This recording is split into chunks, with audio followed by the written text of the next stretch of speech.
弟兄姊妹平安，今天是2023年的5月11号。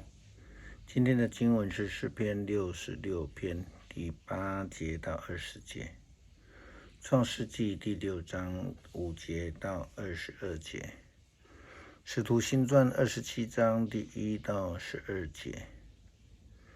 人生的旅程有高有低，无论人生的旅程如何，总是需要有上帝的保守。前不久，一位和我情同兄弟的牧师同工，因为心肌梗塞紧急送医急诊，后来就转到长老教会的医院，接受了心导管手术，装了新的支架。现在他的身体恢复的状况不错。礼拜一的时候，牧师和牧师娘趁着礼拜一的休假去探望他，也很高兴他的身体状况恢复得非常好。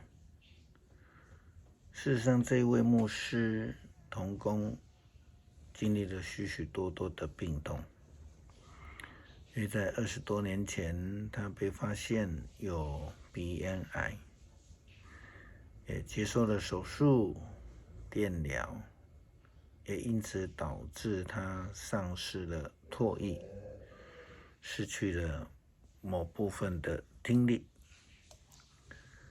多年来进进出出医院许多次，而他所依靠的就是上帝。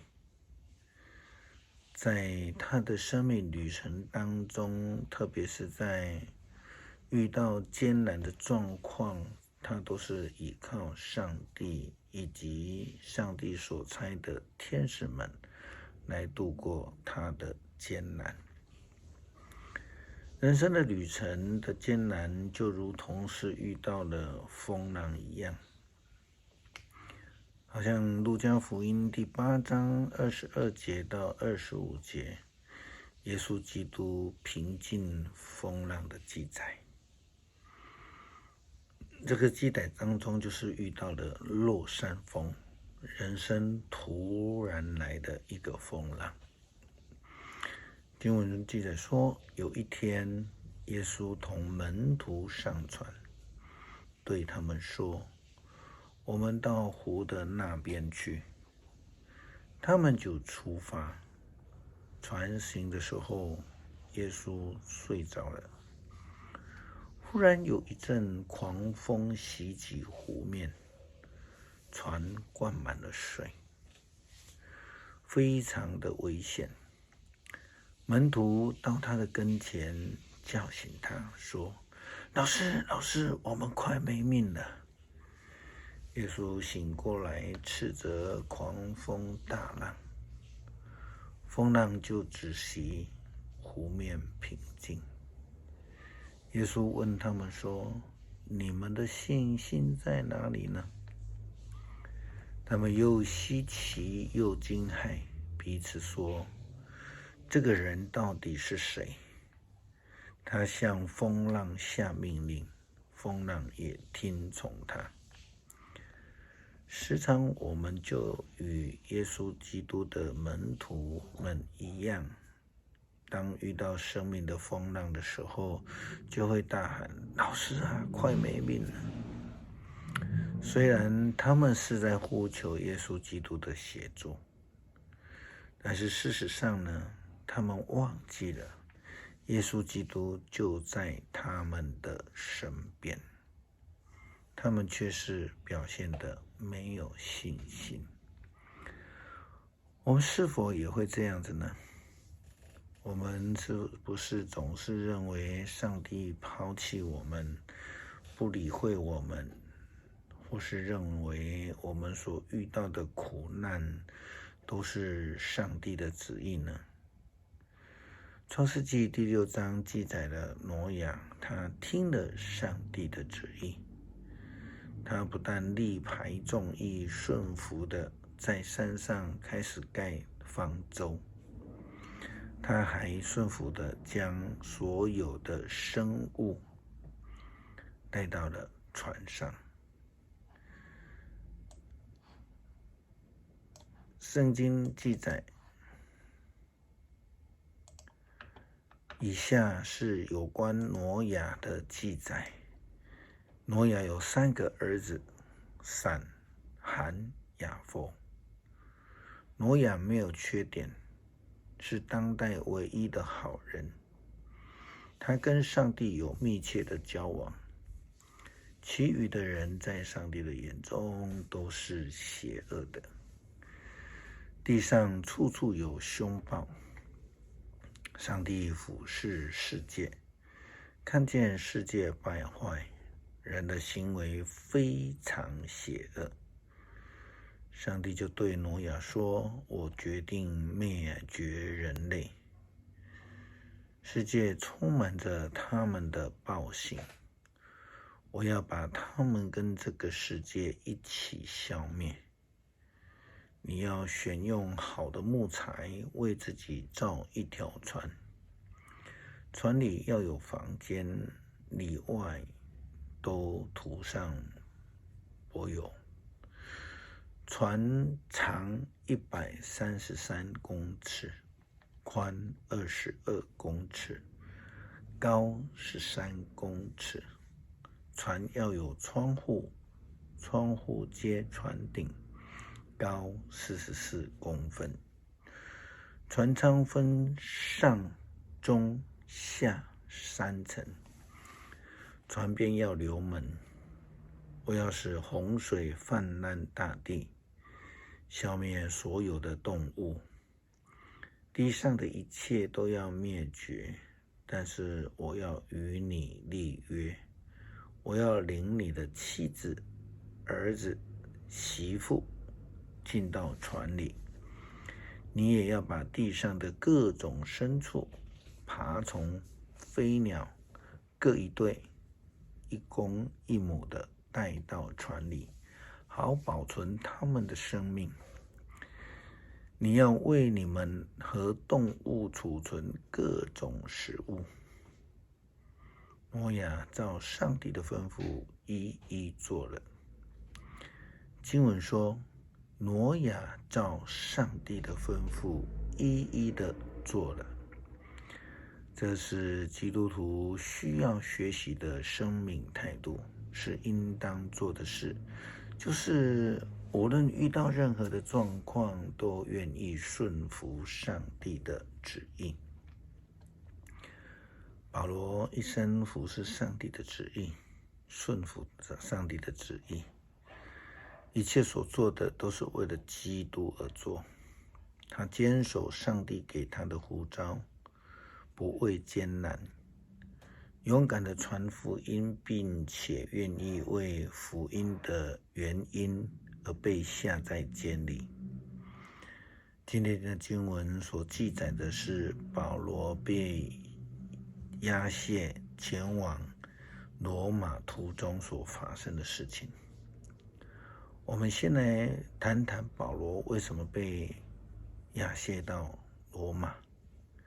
事实上是他的意愿，他自己的要求，因为他一直有一个心愿，就是要到罗马去宣教。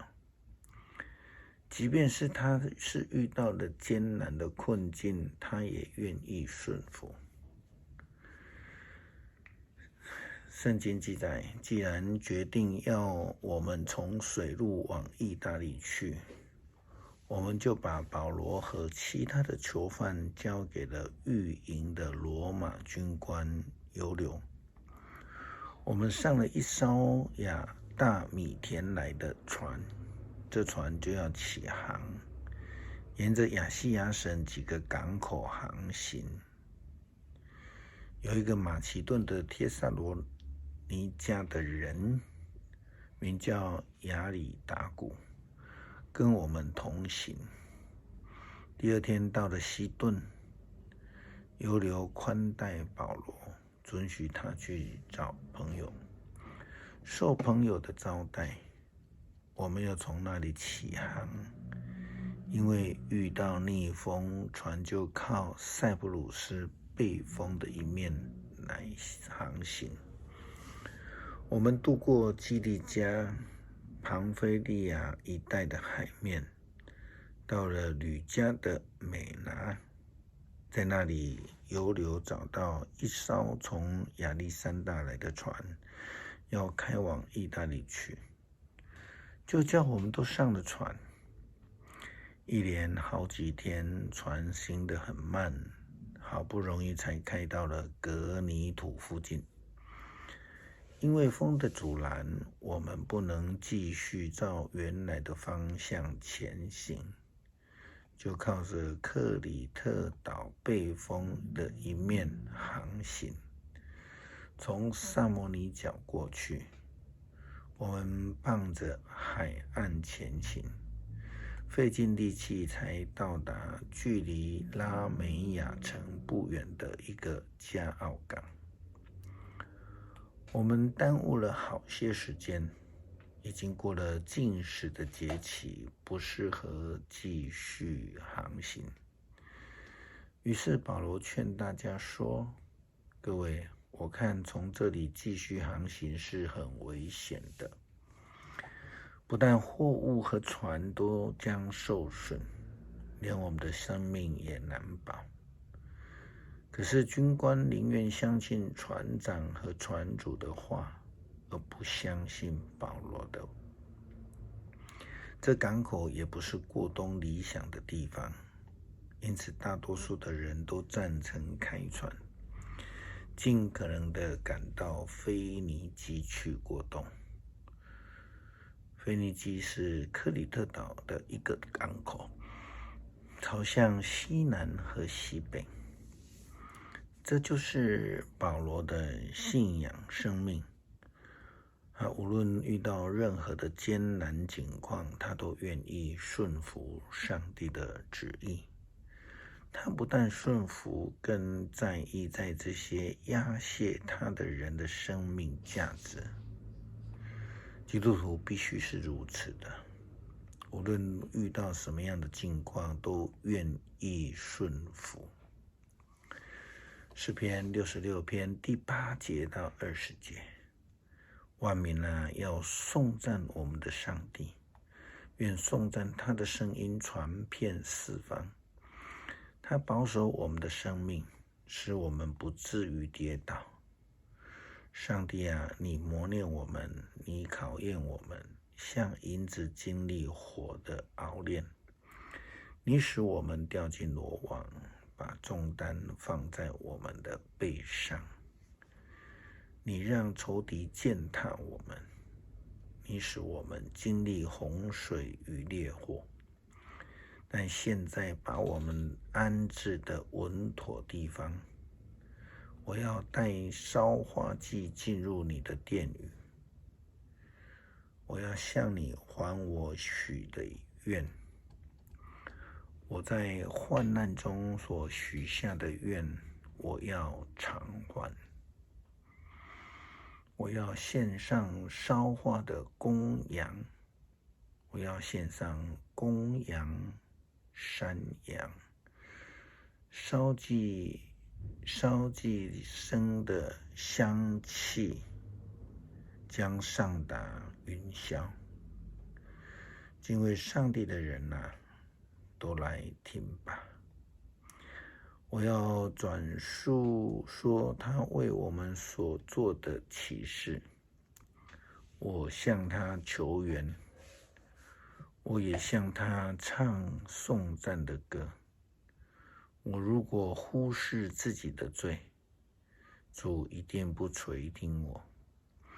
但上帝听见了，他垂听了我的祷告。我要赞美上帝，因为他没有拒绝我的祷告，也没有收回他永恒的爱。